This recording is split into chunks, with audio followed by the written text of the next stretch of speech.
La semana pasada terminamos el estudio diciendo cómo es posible vivir de acuerdo a las demandas que Pablo está poniendo sobre la vida de la iglesia. Bueno, el Señor está poniendo a través de Pablo como el apóstol.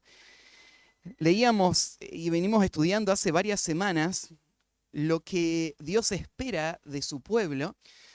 Veíamos la importancia de que podamos vivir de esta manera, pero cuando lo leíamos nos sentíamos un poco abrumados por esto, ¿no? O sea, está bien verlo como una utopía, como un ideal, decir, bueno, eso sería lindo, pero este pasaje no está diciendo que eso sería lindo, sino que lo está dando como una demanda, eso es lo que debe ser. La iglesia debe vivir de esta manera. Y, y uno se mide al lado de todo eso y se siente incapaz, se siente como una tarea imposible. Si es que nosotros tenemos que brillar frente al mundo y tenemos que dar un testimonio del poder transformador de Dios, entonces, ¿cómo es posible eso?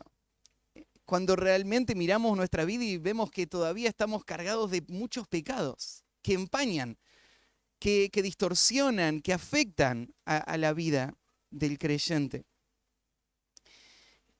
La pregunta tal vez ¿es posible vivir esto? ¿De dónde viene la fuerza para poder hacerlo? ¿Cómo es que una persona puede cambiar toda una vida de malos hábitos? ¿Cómo es que una persona puede romper con un ciclo de generaciones, generación tras generación, de pecados que afectaron de padres a hijos y a nietos? Y por muchas generaciones, estas familias han estado atadas a patrones que hunden a la persona en la esclavitud, a pecados que condicionan, que afectan toda su vida. ¿Es esto posible? Bueno, el mundo piensa que no.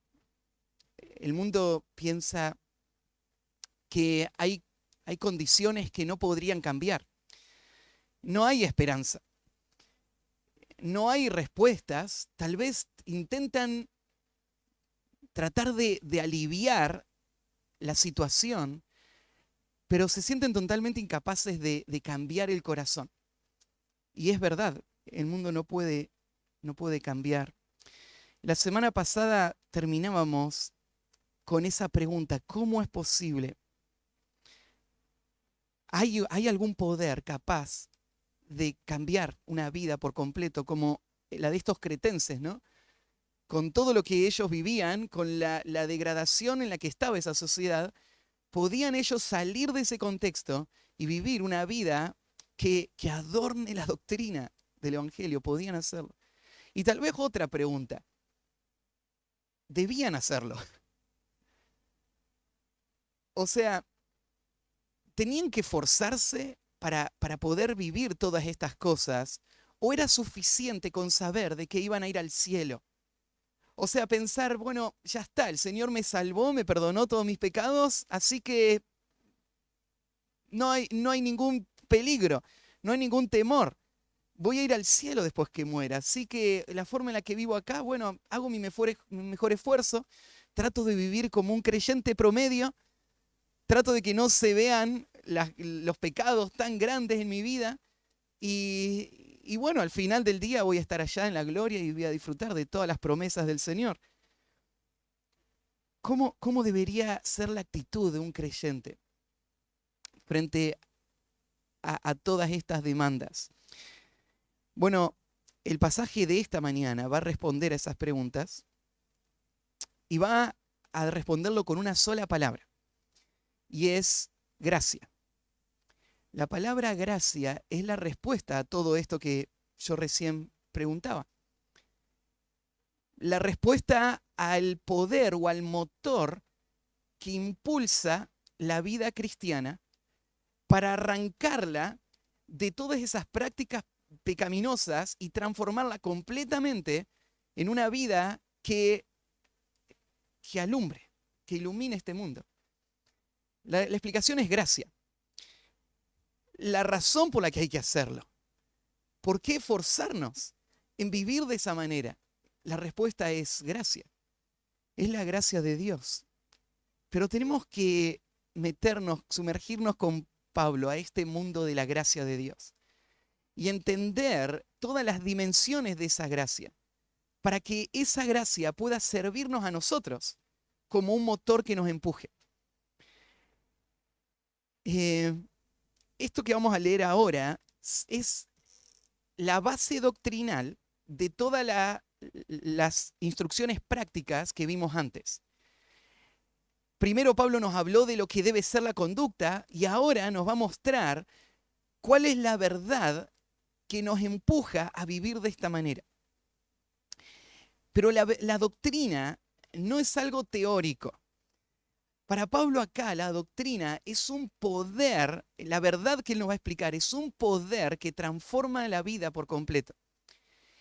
Y el éxito o el fracaso de una vida no está basado en el esfuerzo que hace esa persona para poder lograr la meta, para poder agradar a Dios, sino que está basado en otra verdad, en una verdad totalmente distinta a esa.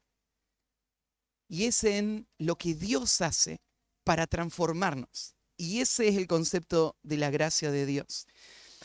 El título del mensaje de hoy es El creyente frente a la gracia de Dios. Y vamos a leer del versículo 11 al 14 para entender este principio, esperando el que Dios use esta verdad para seguir empujándonos en esa transformación a la que fuimos llamados.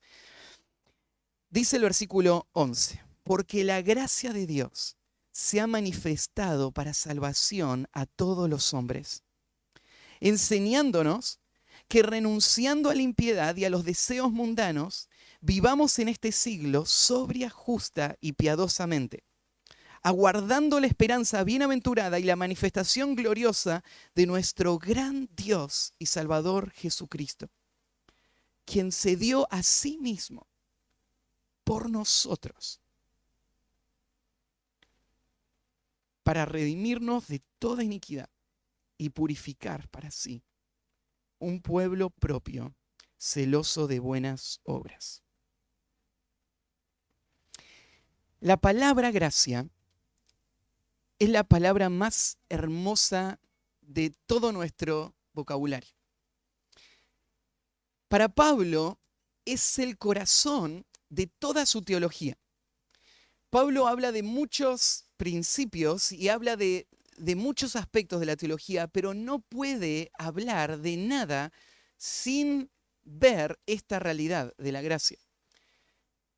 Hablar de la gracia es un tema tan amplio que no se puede resumir en unas cuantas líneas.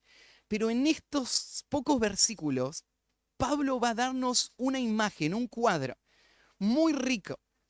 La verdad es que podríamos parar en cada una de estas expresiones y estas expresiones se conectan con un montón de doctrinas de la Biblia, con un montón de pasajes. Y Pablo los pone todos acá, como todos condensados en una forma tan resumida, pero clara y poderosa, para que nosotros tengamos ese cuadro de lo que significa la gracia de Dios sobre nuestras vidas. Hemos escuchado muchas veces este término, pero déjenme volver a mencionar qué es gracia, qué significa la gracia de Dios. Podríamos decir, la gracia es el favor no merecido de Dios que es mostrado a pecadores que están condenados. La gracia de Dios no es algo, no es un concepto, no es una teoría. Es lo que pone en marcha todo el bien que nosotros hoy disfrutamos. La gracia de Dios es la característica en Dios, es el atributo de Dios que le lleva a inclinarse en favor para no destruir al que merece ser destruido, sino darle todo su beneficio. Eso hay en el corazón de Dios. Y esa es la razón por la que nosotros podemos disfrutar de Él. Entender la gracia de Dios es una de las tareas o una de las ocupaciones más hermosas de la vida cristiana. Poder pensar en esto cada día, poder disfrutarlo y poder vivir de acuerdo a la gracia de Dios, es uno de los grandes privilegios que tenemos nosotros. El mundo no entiende esto, pero para nosotros la gracia es una de es la verdad más preciosa en la que queremos pensar y de acuerdo a la cual queremos vivir. Uno comienza la vida cristiana entendiendo los primeros principios de la gracia de Dios. Cuando por primera vez vos te diste cuenta quién eras vos delante de Dios, la gran culpa que pesaba delante de Dios, la condena que pesaba sobre tu vida, el destino eterno que estaba ahí a las puertas de una eternidad siendo atormentado por tu pecado, cuando vos entendiste eso y viste que Dios había mostrado su gracia y su favor dando a su Hijo para que muera en tu lugar, para que vos puedas ser librado de esa condena y para que vos puedas ser transformado completamente. Ese día vos entendiste algo de esa gracia. Pero quiero decirte, conocer la gracia de Dios no terminó ese día, porque cada momento a partir de ese día fueron expresiones, fueron oportunidades para disfrutar de una gracia que todavía no entendés en toda su magnitud. Cada día que pasa es una oportunidad para admirar esa gracia, para valorar esa gracia, para adorar al Dios de la gracia y para ser conquistado por la gracia de Dios una vez más y ser controlado por esa gracia, para que esa gracia te empuje a vivir la vida que Dios planeó para vos. Así que todos vamos aprendiendo. Y acá estamos un grupo de creyentes que estamos en diferentes puntos de nuestra vida, ¿no? Algunos recién empiezan y piensan en la gracia y dicen, sí, yo amo esta verdad, yo la valoro, yo la creo y la vivo. Pero los que han pasado más tiempo entienden algo. Después que pasa el tiempo, uno lo ve y lo cree, pero lo valora de una manera distinta, de una manera más cercana, más completa, más profunda. Y uno se emociona con eso, uno se quebranta por eso, uno lo valora de esa manera. Me acuerdo, un día estaba escuchando a un profesor hablar, era un hombre muy, muy viejito ya, y él contaba una experiencia del tiempo en el que él estaba en el seminario, mucho tiempo atrás. Él contaba, este hombre era un profesor ahí en el Seminario Teológico de Dallas. Y él contaba cómo el fundador del seminario se mantuvo enseñando, estuvo en las aulas hasta el último momento, hasta que ya no pudo moverse más. Así que siendo ya un muy viejito y casi no podía moverse, iba en una silla de ruedas, lo llevaban y lo ponían ahí en el aula y él enseñaba a los alumnos. Y un día lo habían traído y él estaba sentado y esperando que llegue el horario de empezar la clase y él empezó a llorar. Y los alumnos lo miraron, no sabían qué pasaba, hasta que un alumno se animó a preguntarle y le preguntó a este hombre de muchos años estando enseñando teología, escribió volúmenes de teología que hasta el día de hoy se usan, los tengo ahí en mi biblioteca y los uso constantemente. Y ese hombre ahí viejito dice, lloro porque recién ahora estoy empezando a darme cuenta lo que significa la gracia de Dios. Él te la podría haber explicado mucho mejor de lo que yo te lo puedo explicar hoy. Pero hay algo de la gracia de Dios que vamos ganando perspectiva a medida que pasa el tiempo y experimentamos esa gracia y vamos siendo transformados por esa gracia. La gracia no es solamente una doctrina, no es solamente algo que saber. La gracia es algo que vamos disfrutando y aprendiendo y va siendo un motor que va transformando toda nuestra vida. De eso habla este pasaje. Este pasaje comienza con esta expresión, bueno, el porque la gracia de Dios se ha manifestado para salvación a todos los hombres. El porque que comienza esta sección conecta con lo que viene diciendo antes y da la razón por la que nosotros tenemos que vivir de la manera en que Pablo dice que debe vivir un cristiano. Debe vivir así por esta razón. Y ese porque se vuelve en la explicación, en la razón, pero se vuelve también en la motivación y en la confianza de que vamos a poder vivir de esa manera, por la gracia de Dios. Y acá Pablo lo comienza así, porque la gracia de Dios se ha manifestado para salvación. La idea esta de manifestar, la gracia de Dios manifestada, es un cuadro muy gráfico. La palabra que aparece ahí, se manifestó, la gracia de Dios se manifestó, es la palabra que aparece en Hechos, capítulo 27, versículo 20, en una escena que tal vez recordás. Pablo estaba yendo hacia Roma, iba en el barco, y se levantó una tormenta muy grande. Y pensaron, en algunos momentos intentaron tratar de esquivar la tormenta, pero finalmente no había más que hacer, estaban a la deriva y así estuvieron varios días. El barco parecía que se hundía y empezaron a tirar todas las cosas y ya no había más nada que tirar. Ya todos en el barco, marineros experimentados, sabían que ese era el final. No había forma de salvarse. Y ahí usa una expresión.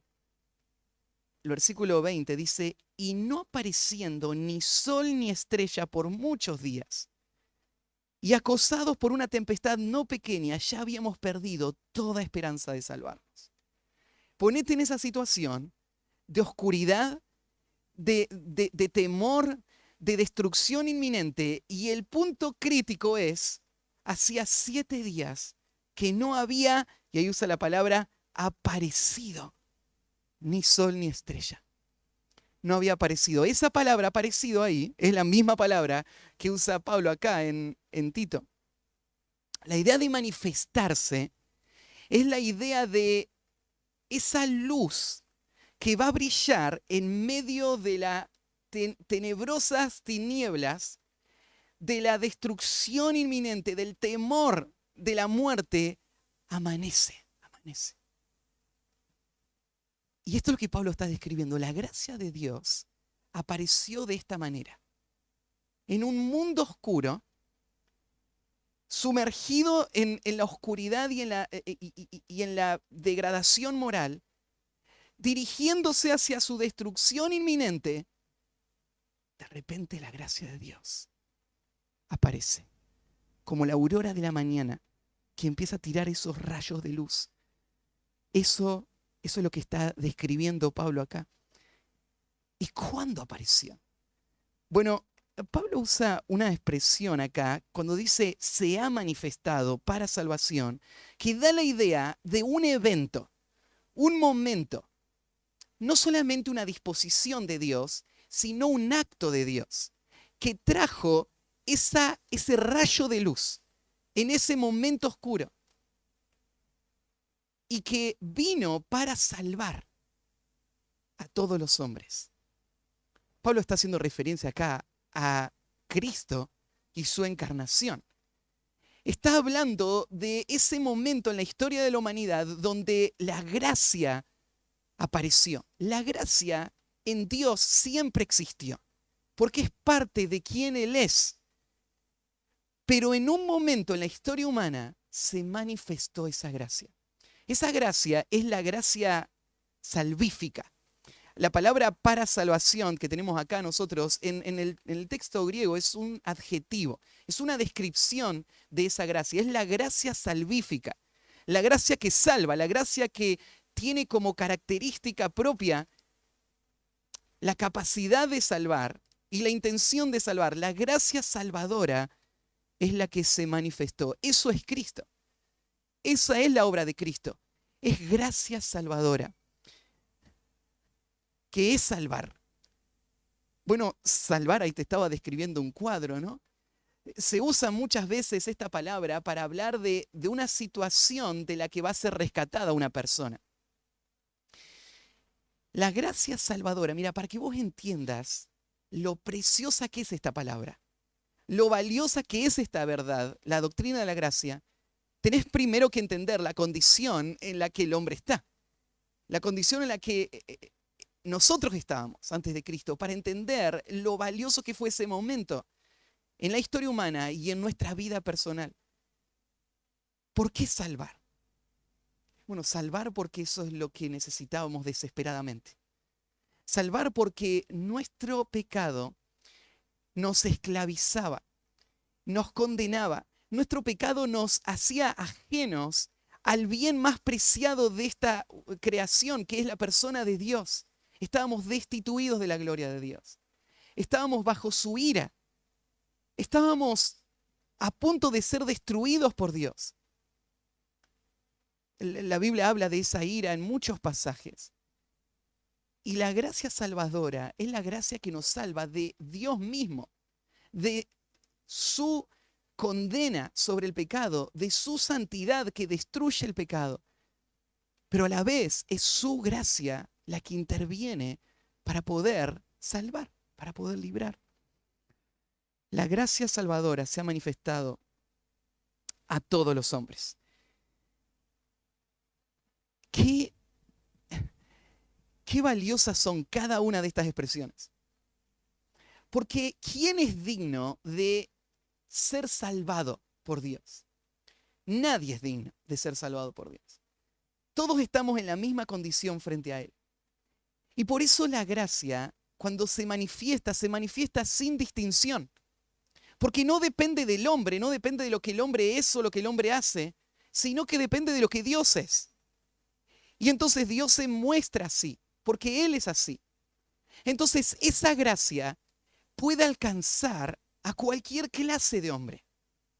No hay ninguna persona en ninguna situación tan baja, no hay ningún pecado tan grave, no hay ninguna oscuridad tan tenebrosa de la que la gracia de Dios no pueda salvar.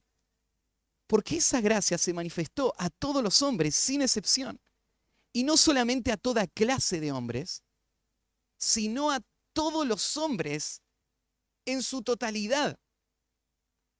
No es que la gracia de Dios fue selectiva, sino que la gracia de Dios fue totalmente indiscriminada, sin ninguna condición, sin ningún requisito, sin ningún grupo o selección. La gracia de Dios fue indiscriminadamente dada a toda la humanidad, porque así es Dios y así Él expresa su gracia. La gracia no tiene que ver con lo que el hombre es, tiene que ver con lo que Dios es. Y esa es la razón por la que estamos nosotros acá. Por ese momento, ese punto en la historia donde la gracia de Dios se manifestó para salvación a todos los hombres. Y esa gracia es entonces la respuesta a nuestra vida presente, nuestra transformación presente y nuestro destino eterno. Esa gracia, dice Pablo, es la que ahora va a mover toda nuestra vida espiritual. Y lo va a hacer de la siguiente manera. El creyente frente a la gracia de Dios, dijimos, en primer lugar, es guiado a abandonar el pecado del cual ha sido rescatado. El creyente frente a la gracia de Dios es guiado a abandonar el pecado del cual ha sido rescatado. Y el versículo 12 dice así: esa gracia ahora nos enseña, enseñándonos que renunciando a la impiedad y a los deseos mundanos, vivamos en este siglo sobria, justa y piadosamente. Lo que puede transformar la vida de una persona no es una serie de normas, no es un estilo de vida, no es un grupo al cual asociarse que me puede contener y me puede empujar a hacer lo que solo no puedo hacer. No es un pensamiento positivo que podría convencerme de algo para que yo haga algo y viva de esa manera. Lo único que puede hacer esto verdaderamente es esa gracia, porque para eso apareció, ¿no? Apareció no solamente para cambiar a las personas, sino apareció para salvar a las personas. Que eso es lo que necesitamos desesperadamente. No necesitamos mejores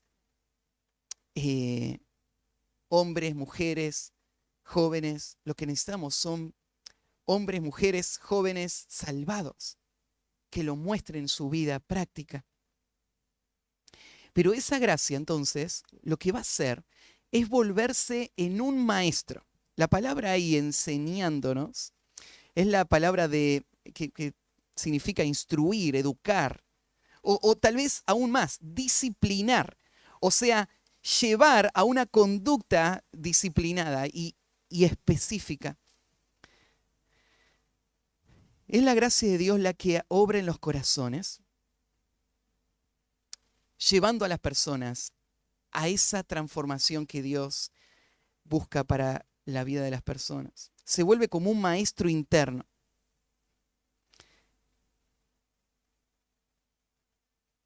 Cuando pensamos en la gracia de Dios, muchas personas creen que pensar en la gracia nos hace más negligentes con la vida piadosa.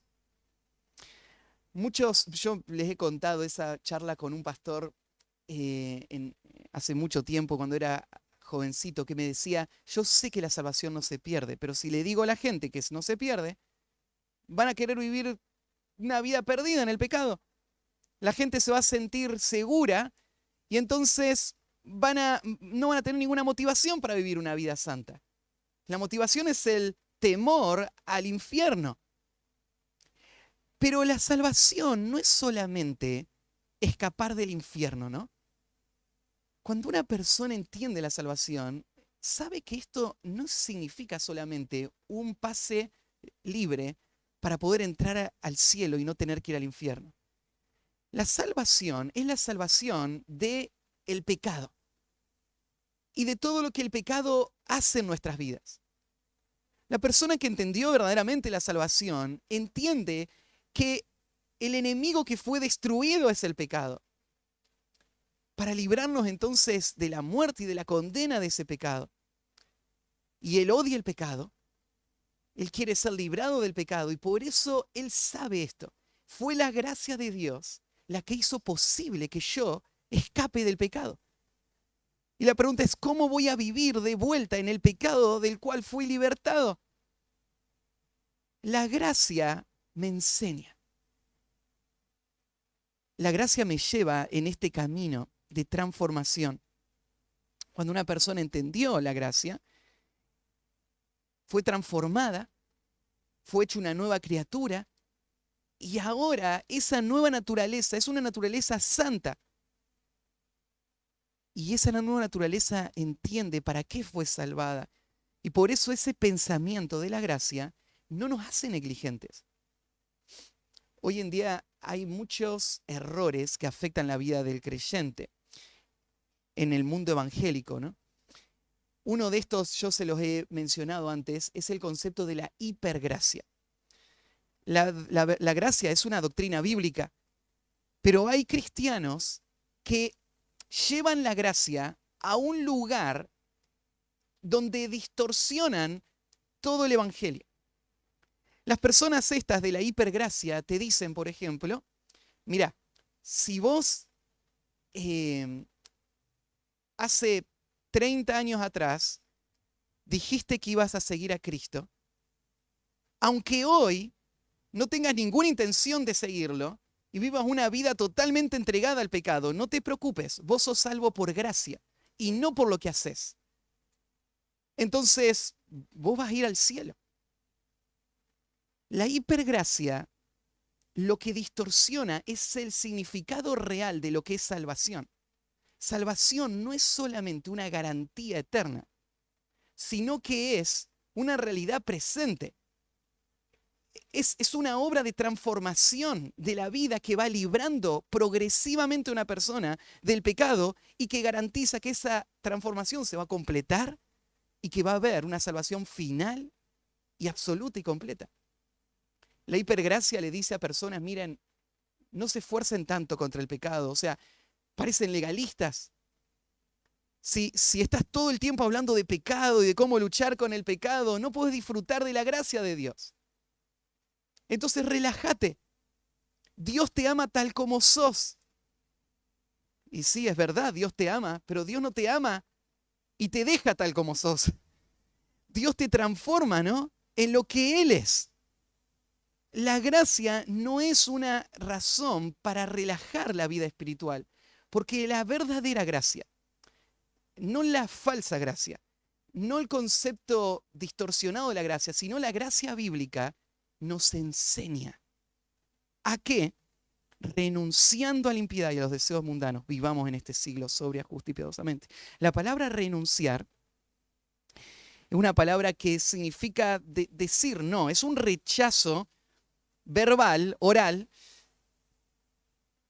tal como pasó, por ejemplo, esta misma palabra se usa en Hebreos capítulo 11, versículo 24 al 26, donde se dice que Moisés, hecho ya grande, rehusó llamarse hijo de la hija de Faraón, escogiendo antes ser maltratado con el pueblo de Dios que gozar de los deleites temporales del pecado. En Hechos 11, 24.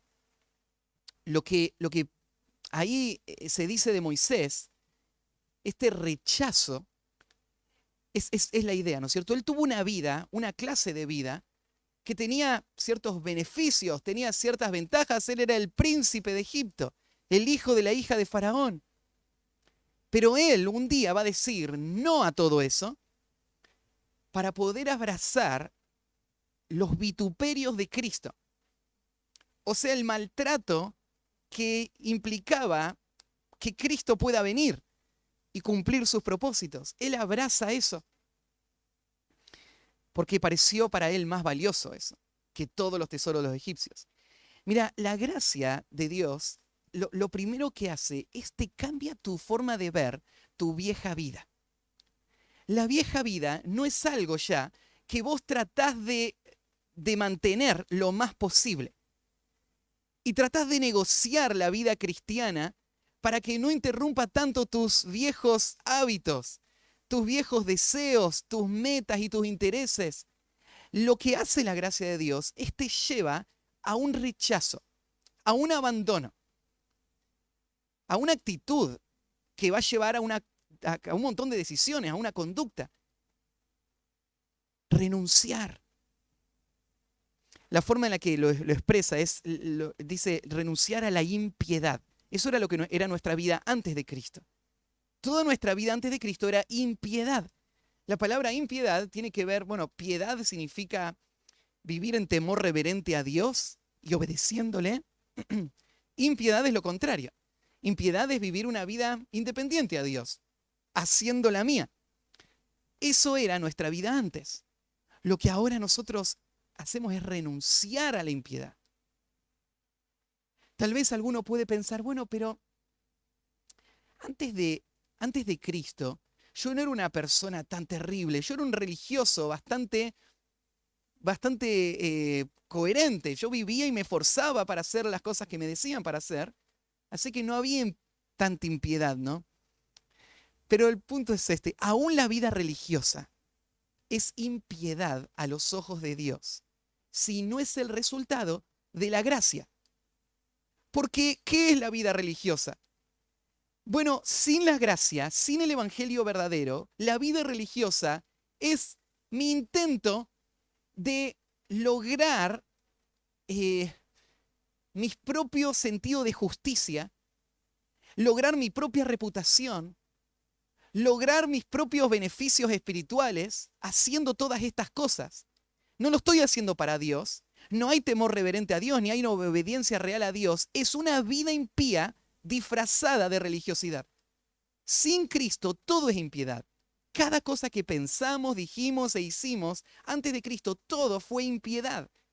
No tenía a Dios como meta, ni tenía una una aprobación de parte de Dios, todo era impiedad. Y lo que ahora nosotros es miramos todo ese paquete y lo rechazamos. Toda nuestra vida pasada, todo el viejo hombre que está viciado conforme a los deseos engañosos que dice Efesios capítulo 4, todo eso lo renunciamos. Y agrega esa idea, ¿no? La impiedad y los deseos mundanos. Esos deseos que arrastran al mundo en el camino de la perdición. Esos deseos que explica Pablo en Efesios capítulo 2, que nosotros antes de Cristo vivimos arrastrados por una corriente que apelaba a nuestros deseos, que era dirigida por el príncipe de la potestad del aire. Eso es el mundo. Y nosotros, impulsados por eso, nuestro corazón era incapaz de resistir esas tentaciones porque el corazón era esclavo de esos deseos. Y lo que ahora la gracia nos hace pensar es, ya no vivo de acuerdo a mis deseos. En mi corazón siguen estando esos deseos. Son deseos engañosos del pecado, pero lo que yo hago es renuncio a todos esos deseos. Eso es parte de una vieja vida que sigue todavía afectándome. Son los ecos del viejo hombre que me hablan del pasado, pero ya no es lo que soy. Lo que yo soy ahora es una nueva criatura que tengo que vivir de acuerdo a la verdad de Dios y no de acuerdo a mis deseos, no de acuerdo a mis sentimientos, no de acuerdo a mis metas o expectativas. Voy a vivir de acuerdo a la voluntad de Dios.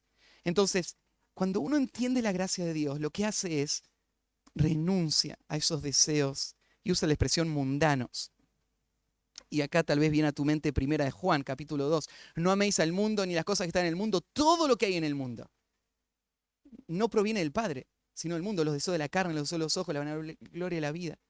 Y el mundo pasa y sus deseos. El que hace la voluntad de Dios permanece para siempre. Entonces, el creyente frente a la gracia de Dios es guiado a abandonar el pecado del cual ha sido rescatado. Segundo lugar, es guiado a vivir la realidad de la nueva vida que ha recibido. No solamente rechaza, sino que ahora vive una nueva realidad. No es solamente algo negativo, es algo positivo. Es no aquello, pero es sí a esto. ¿Y es sí a qué? Bueno, la última parte del versículo, desechando, dijo la primera parte y la última parte, vivamos en este siglo sobria, justa y piadosamente. Lo que ahora la gracia nos va a enseñar es a vivir. La palabra vivir acá es la palabra más genérica para hablar de la vida del hombre. La vida que implica todo. Implica desde que te levantás a que te vas a dormir. Implica tu trabajo, tu familia. La vida, toda la vida. Vivamos en todo ese aspecto. Todo lo que implica vivir en este mundo. Bueno, y te diste cuenta ahí, vivamos en este siglo. Vivamos en este siglo. Es interesante porque recién Pablo nos dice que no tenemos que seguir los deseos mundanos. O sea, por un lado nosotros rechazamos este mundo, pero por el otro lado vivimos en este mundo. O sea, el plan de Dios para la santidad del creyente no es que él se aísle a un convento en algún rincón para poder vivir una vida que agrade a Dios. Él quiere que vivamos en este siglo. Que vivamos en medio de este mundo. Justamente somos luz en este mundo. Y la luz tiene que brillar de tal modo que los hombres vean las buenas obras y glorifiquen al Padre. Entonces, nunca nadie prende una lámpara y la pone abajo de la mesa, ¿no? La pone al frente de todos. Entonces, la gracia no nos guía al aislamiento. La gracia no nos guía a ser nuestro pequeño grupo, el pequeño pueblo muy feliz de la iglesia, y miremos a todos como enemigos y amenazas y convivamos en este círculo donde podemos obedecer a Dios. No, tenemos que vivir en este siglo. Tenemos que estar ahí en medio. Tenemos que ser luz y sal en medio de esta generación, porque Dios así lo diseñó, que sean nuestras vidas las que sean usadas por Él para su propósito. Entonces, vivamos en este siglo, pero ¿cómo? No de acuerdo a los deseos mundanos, sino sobria, justa y piadosamente. Este trío, Pablo lo usa para resumir todo lo que es la vida espiritual. Toda la vida cristiana se puede resumir en estos tres conceptos. Y fíjense, el primer concepto, tenemos que vivir de una forma sobria. Ya estudiamos esta palabra. En las epístolas pastorales aparece varias veces. La palabra sobrio tiene que ver con el dominio propio, con el control que una persona tiene de sí misma. Lo que tenemos que vivir en esta vida, cada día, en medio del mundo, sin irnos, en medio de las dificultades del mundo, tenemos que vivir con dominio propio. Y claro, hemos recibido un espíritu de poder, de amor y de dominio propio. Podemos vivir en dominio propio. Y la gracia de Dios nos enseña a vivir de esa manera. La gracia de Dios nos llama a vivir de esa manera. Ahora, el dominio propio, déjenme señalarlo algo más. No es el resultado del esfuerzo. No es el resultado de las disciplinas. No es el resultado de las actividades espirituales. Es el resultado de la gracia de Dios. Por eso es que, por ejemplo, un consejero tiene que recordar esto todo el tiempo, porque él no puede producir el fruto de santificación en otra persona.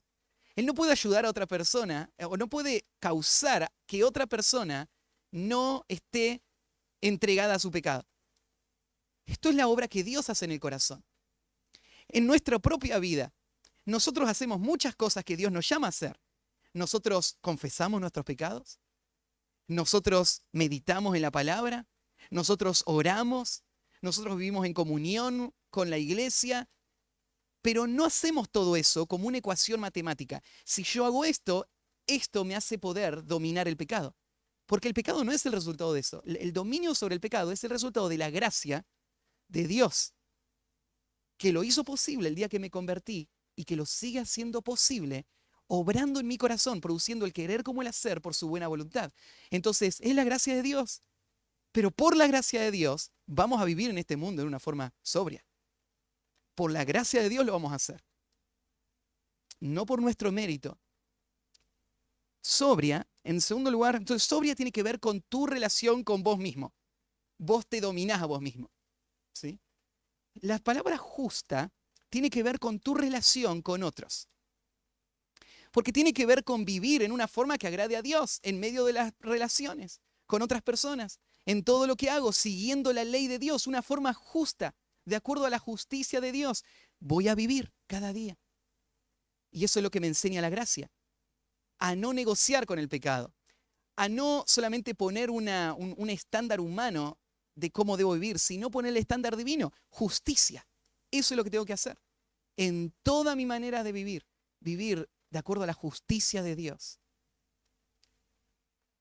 Sobria, justa y piadosamente. La palabra piadoso se refiere a mi relación con Dios. Entonces, en mi relación conmigo mismo, yo me domino a mí mismo. En relación con mis hermanos, yo vivo en una forma justa que agrade a Dios de acuerdo a toda su ley, todos sus principios, la justicia de Dios práctica. Y en relación a Dios, vivo en una forma piadosa. Ya hablamos de la piedad porque les expliqué lo que es impío, así que acá está la palabra pío, la palabra piadoso. Piadoso significa reverente a Dios.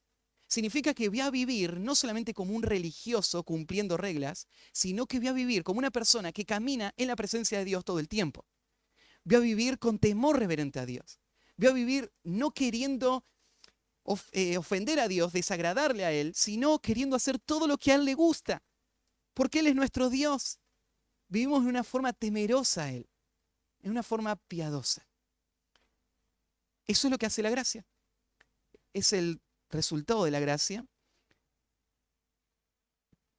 Y entonces el creyente frente a la gracia es guiado a vivir la realidad de la nueva vida que ha recibido. En tercer lugar, el creyente frente a la gracia de Dios es guiado a esperar cada día el cumplimiento de aquello que se le ha prometido. Es guiado a esperar cada día el cumplimiento de aquello que se le ha prometido. Versículo 13. Aguardando la esperanza bienaventurada y la manifestación gloriosa de nuestro gran Dios y Salvador Jesucristo. Este pasaje, fíjense que marca dos manifestaciones, ¿no?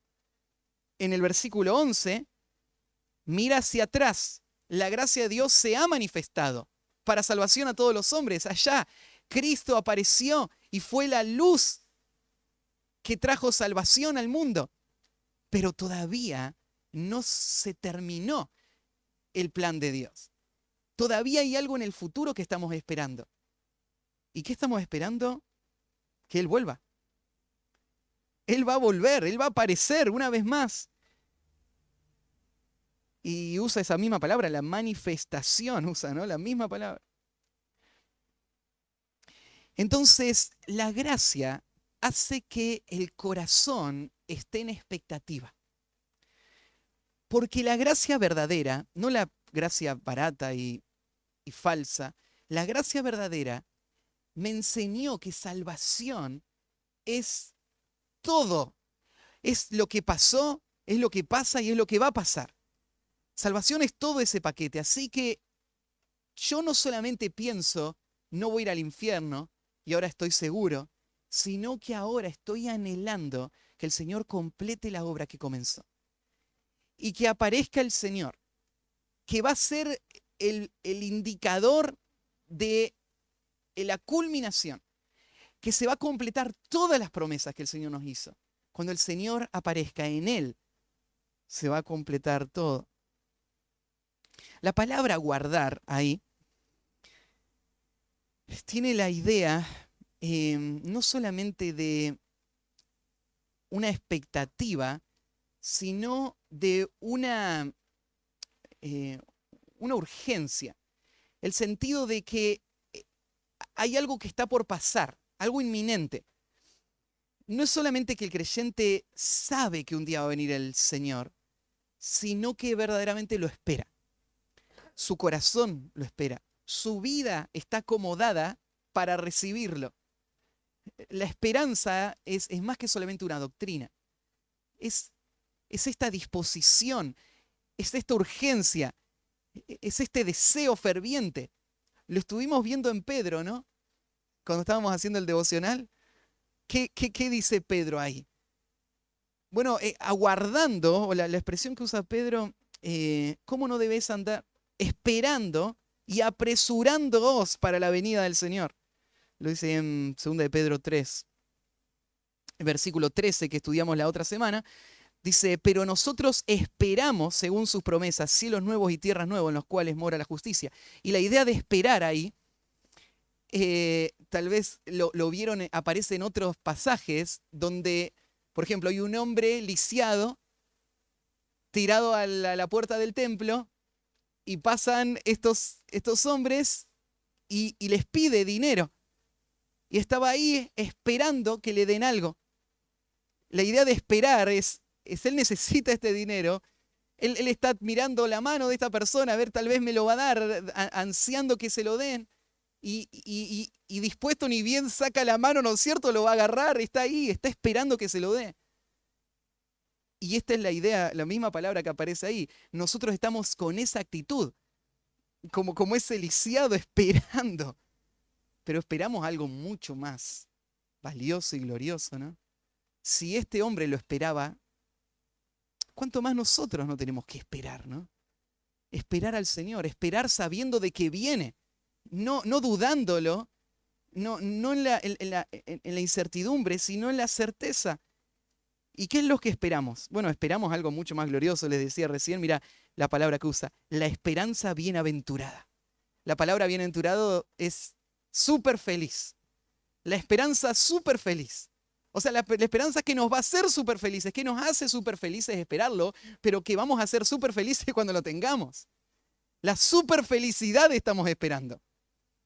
La felicidad más grande, la felicidad que no se compara con nada de este mundo.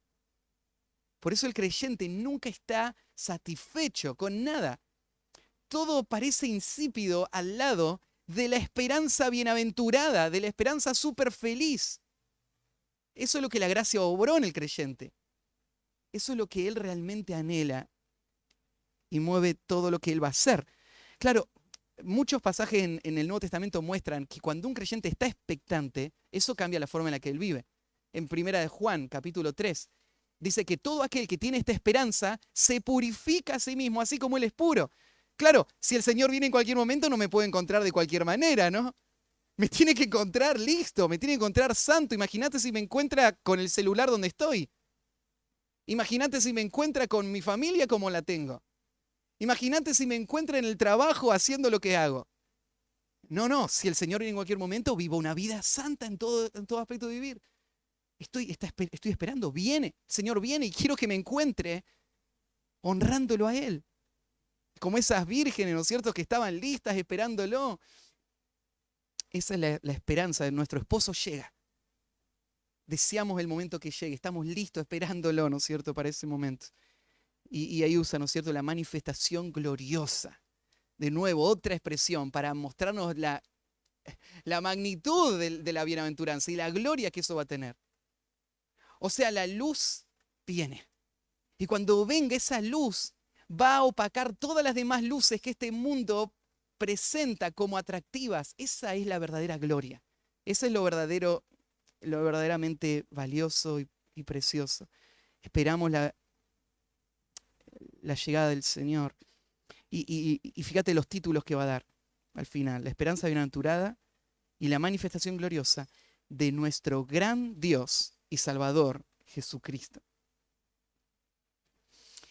El traductor de la Reina Valera lo que representó acá fue Dios y Salvador como títulos de Jesucristo. Dios y Salvador Jesucristo. El texto griego bien puede ser tomado de esa manera, aunque no necesariamente de esa manera. Y ha habido un debate muy largo en cuanto a este pasaje. En el siglo IV, en la historia de la iglesia, hace mucho tiempo, hubo un debate en cuanto a la naturaleza de Cristo, si Cristo era verdaderamente Dios o no, si era igual al Padre o no, si era un subdios, si era un Dios menor, un Dios creado, o era el Dios eterno, si Jesucristo era eso.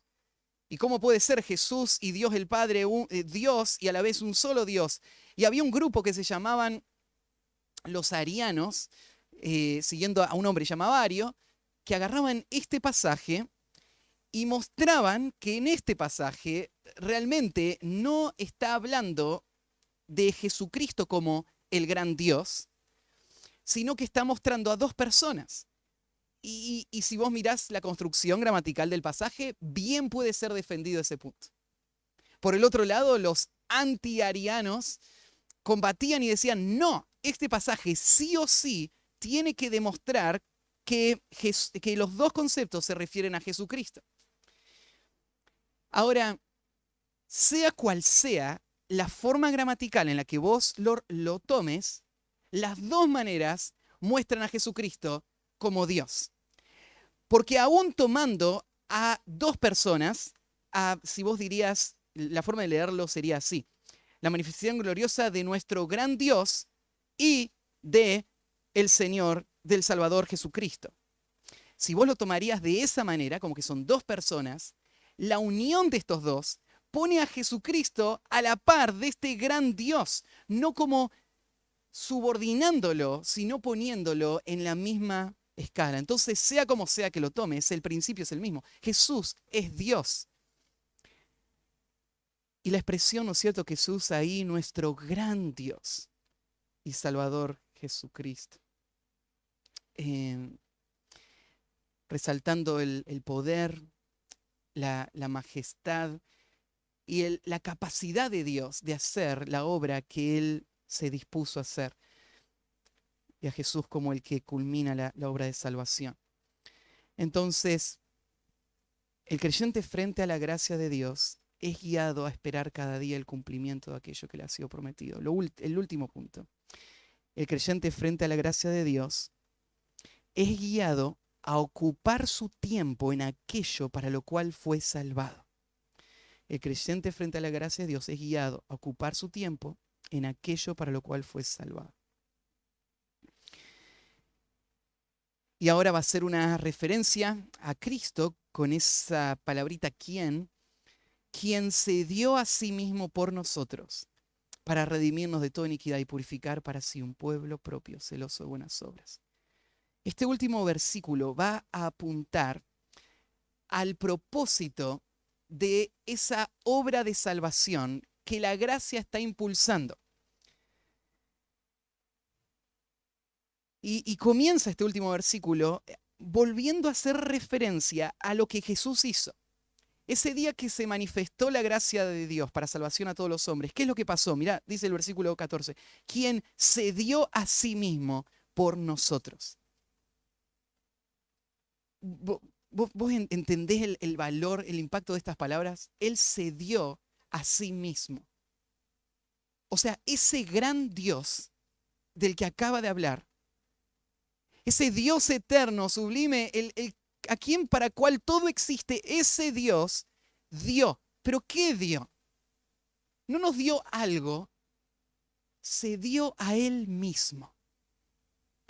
¿Cuál expresión podría mostrar un amor más grande que este?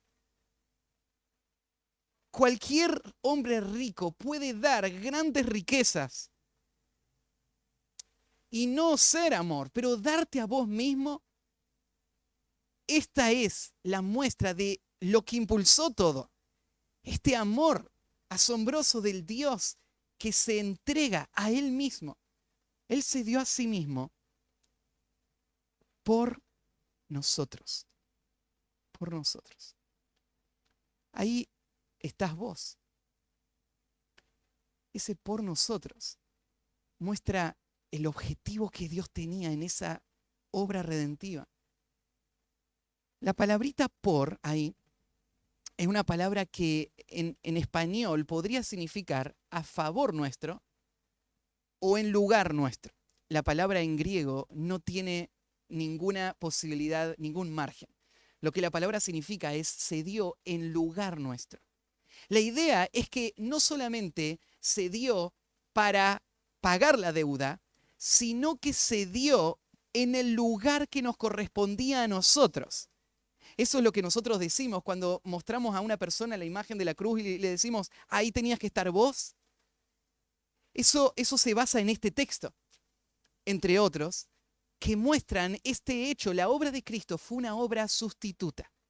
Fue la obra en la que Él tomó mi lugar y Él reemplazó mi condena por su justicia. Él intercambió lugares. Él se dio a sí mismo por nosotros. En este nosotros, Pablo está usando una idea mucho más estrecha que antes. Antes había dicho que Dios mostró la gracia a todos los hombres. Pero en este texto, Pablo está haciéndolo mucho más estrecho, porque si bien Cristo vino a buscar y salvar a todos, lo dice Juan 3:16, ¿no? De tal manera amó Dios al mundo que ha dado a su Hijo unigénito, para que todo aquel que en él crea no se pierda, mas tenga vida eterna. O sea, lo que Dios dio tiene relación con el amor que Él tuvo, ¿no? Y el amor de Dios fue por el mundo. Por eso la obra de Cristo fue por el mundo. La muerte de Cristo no solamente es suficiente para salvar al mundo, sino que tuvo la intención de salvar al mundo. La gracia salvífica se manifestó en Cristo a favor de todo el mundo, cada persona del mundo. Esa era la intención de Dios. Pero en este pasaje, Pablo está mostrando que esa gracia no salva a todo el mundo. Esa gracia salva por medio de la fe a aquellos que creen. Y entonces Juan 3:16 dice, para que todo aquel que en él cree no se pierda, mas tenga vida eterna. No todos van a ser salvos. Los que creen van a ser salvos. Y acá lo está personalizando. Porque la muerte de Cristo no es solamente la muerte de Cristo por el mundo. La muerte de Cristo es la muerte por mí. Sé que murió por mí. Él pagó mi deuda. Él tomó mi lugar. Y usa esa idea, uso la palabra de deuda, porque mira cómo dice, se entregó a sí mismo por nosotros para redimirnos. Para redimirnos. Si vos hubieses sido uno de esos esclavos que menciona en el pasaje que estudiamos la semana pasada, 9 y 10, esta palabra te hubiese sacudido. Porque un esclavo entendía lo que esa palabra significaba. La palabra redimir que se usa acá es una palabra muy especial, muy específica, que se usaba para hablar de pagar un precio para rescatar a alguien. En un esclavo, por ejemplo, vos habías sido capturado o habías sido esclavo y tu amo decide venderte como una propiedad y te lleva al mercado de los esclavos. Y frente a todos ahí te desnudan y en un estado de completa vergüenza, frente a todas estas personas que están ahí, empieza la subasta. Y personas empiezan a ofrecer cuánto dinero van a pagar y vos no tenés idea de qué van a hacer con vos cuando te compren. Cómo te van a abusar, te van a matar, te van a explotar. No sabes nada de todo eso, pero estás ahí en la vergüenza total. Y se levanta uno, paga el precio completo, te saca de ese lugar, te viste y te libera. Y te dice, ahora estás libre. Esos esclavos entienden muy bien lo que significa esta palabra. Y eso es lo que Cristo vino a hacer. Él vino a pagar el precio de nuestra liberación, de nuestra condición, para darnos verdadera libertad. Mucha gente no se da cuenta de la condición en la que está. No piensan en ellos como alguien que está en un mercado de esclavos. Piensan como los fariseos de aquel tiempo. Nosotros somos hijos de Abraham. Nunca hemos sido esclavos de nadie, decían ellos. Y ahí está la persona en nuestro tiempo diciendo, yo no soy esclavo de nadie, yo hago lo que quiero. ¿Y Jesús qué le dice? El que comete pecado, esclavo es del pecado. Vos no pecás porque querés pecar, vos pecás porque sos esclavo del pecado y por eso querés pecar. Y el pecado que te esclaviza te está condenando eternamente. Vos estás en ese mercado y no podés escapar. Estás a la merced de todos estos destructores que te van a arrastrar hasta tu tortura y destrucción. Eso es en lo que vos estás. Vos solamente no sabés a qué amo vas a seguir. Si vas a seguir al amo del materialismo, al amo de la sensualidad, o al amo de la ira, o a cualquier amo que esté ahí. Pero te van a arrastrar hasta tu propia muerte. Estás en el mercado de los esclavos. Pero en ese mismo pasaje Jesús dice, si el Hijo os libertare, seréis verdaderamente libres. Para eso apareció el Señor. Para redimirnos, sacarnos del mercado de los esclavos, de toda iniquidad, redimirnos de toda iniquidad, fuera de esos pecados que nos dominaban y purificar. Y la idea de purificar ahí es la idea de una purificación ceremonial, una persona que va a estar apta para entrar en el templo y llevar a cabo funciones de sacerdotes. Va a purificar a esta persona, nos va a purificar para sí, va a purificar para sí un pueblo propio.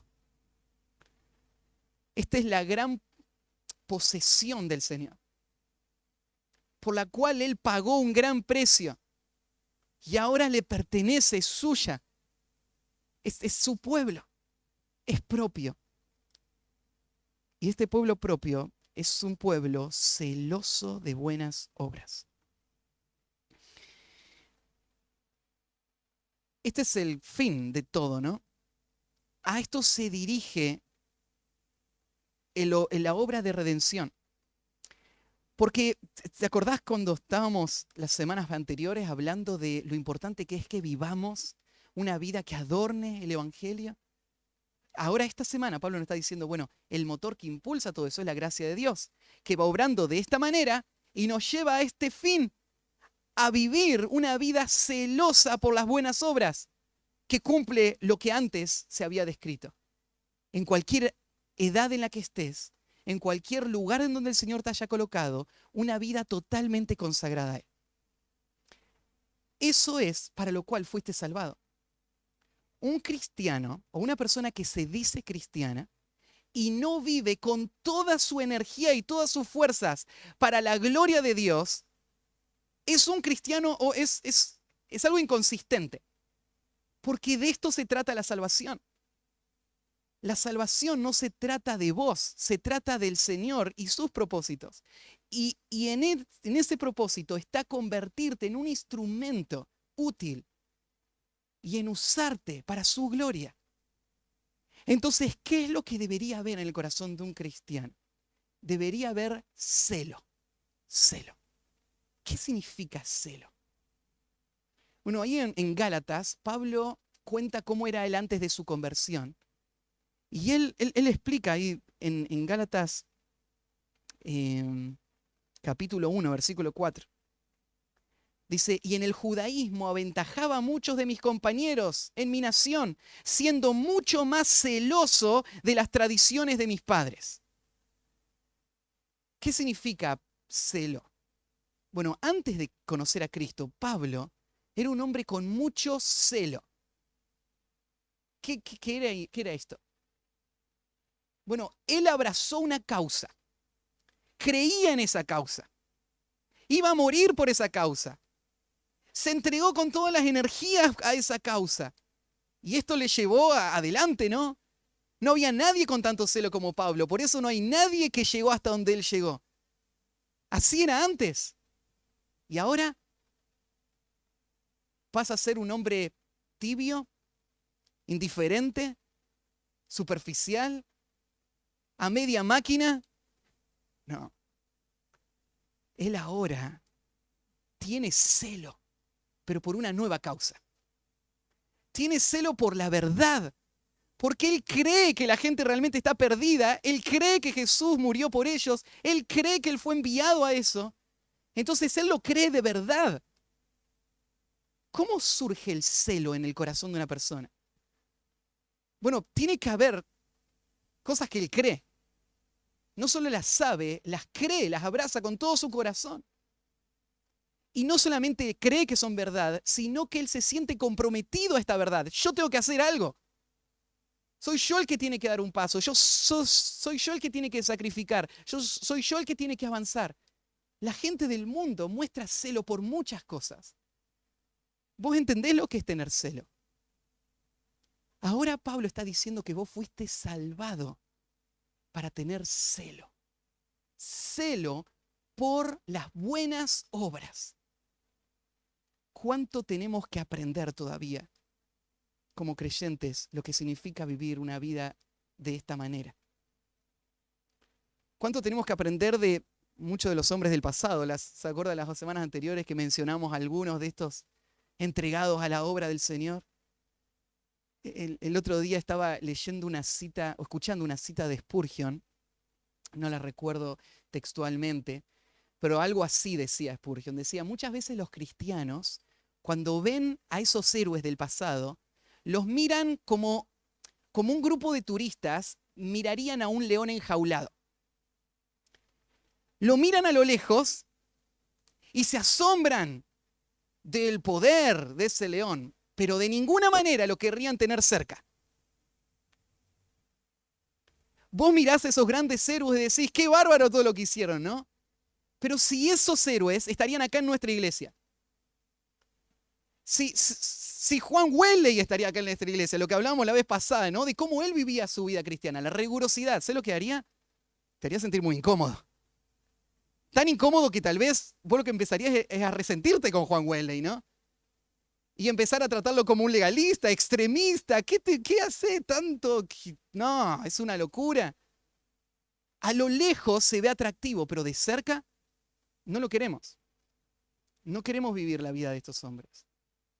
Porque no tenemos el mismo celo que ellos tenían. No creemos de la misma manera y no nos entregamos a esa tarea de la misma manera. No nos sentimos comprometidos con la tarea de la misma manera. Entonces vivimos esas vidas mediocres, superficiales. Pero fuimos salvados para vivir un cristianismo apasionado, con celo por buenas obras. La palabra buenas obras es la idea de Efesios 2:10. Fuimos salvados, hechura suya, creados en Cristo Jesús para buenas obras. Toda clase de buenas obras, que vamos a hacerlas con todo nuestro esmero. Y esto no tiene que ver con que todos vamos a hacer lo mismo, porque algunos van a ir a trabajar. Y en ese lugar de trabajo, el Señor les va a usar grandemente. Otros van a ser amas de casa, otros van a ser mujeres ancianas, dedicándose a las más jóvenes, otros hombres ancianos, viviendo una vida piadosa, o jóvenes apasionados, siendo ejemplo para otros jóvenes o entregándose para la obra del Señor. Algunos van a salir a la obra, algunos van a ser fundadores de iglesias, pastores. Y somos distintos. El Señor tiene un plan distinto para cada uno, pero todos unidos en un mismo sentir, celosos de buenas obras. En eso no hay diferencia. No es que solamente los que están al frente, ellos viven con celo y los demás podemos relajarnos. No, esto es parte del cristianismo. Todos unidos en un mismo sentir, en un mismo esmero, en una misma diligencia por la obra del Señor y tomando nuestro lugar para la gloria del Señor, la edificación de la iglesia. Así que para terminar, déjame hacerte dos preguntas. Primero, ¿has sido vos la persona que ha intentado con sus fuerzas tratar de parecer cristiano y hacer todo lo que los cristianos hacen y te sentís decepcionado una y otra vez? Porque no podés, nunca llegás, nunca das a la medida, siempre tropezás y te sentís fracasado y estás en esa situación. ¿Sabes lo que necesitas? Es abrazarte a la cruz, dejar tu vida religiosa y abrazarte a la gracia de Dios.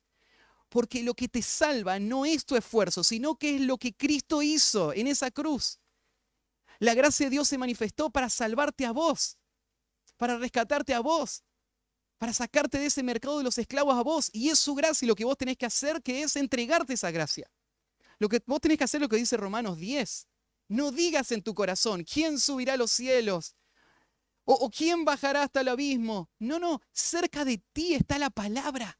En tu boca está. Que si confesares con tu boca que Jesús es el Señor y creyeres en tu corazón que Dios levantó de los muertos, serás salvo. Es eso. Dejá de confiar en tu propia justicia y abrazate a lo que Él, Cristo, hizo por vos. Abrazate a la gracia de Dios. Y la otra pregunta, ¿vos has sido salvado por gracia? Bueno, esta mañana has escuchado una explicación de cómo esa gracia tiene que seguir operando en tu vida. Amá la gracia del Señor. Medita en la gracia. Regocijate en la gracia. Y viví de acuerdo a esa gracia. Cada día. Y que el Señor cumpla el propósito y reciba el fruto de la obra que Él hizo para redimirnos. ¿Sí? Oramos.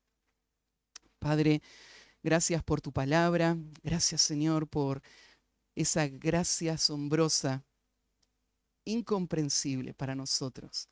Nos sentimos como parados a la orilla de un gran y vasto mar, mirando a la distancia, sin poder ver todo lo que implicó, Señor, nuestra salvación, pero gozándonos en lo que sí vemos y disfrutando, Señor, de pensar en esa gracia que comenzó y que va a terminar la obra en nosotros. Te alabamos, te encomendamos nuestra vida, nuestra familia, nuestra iglesia a ti.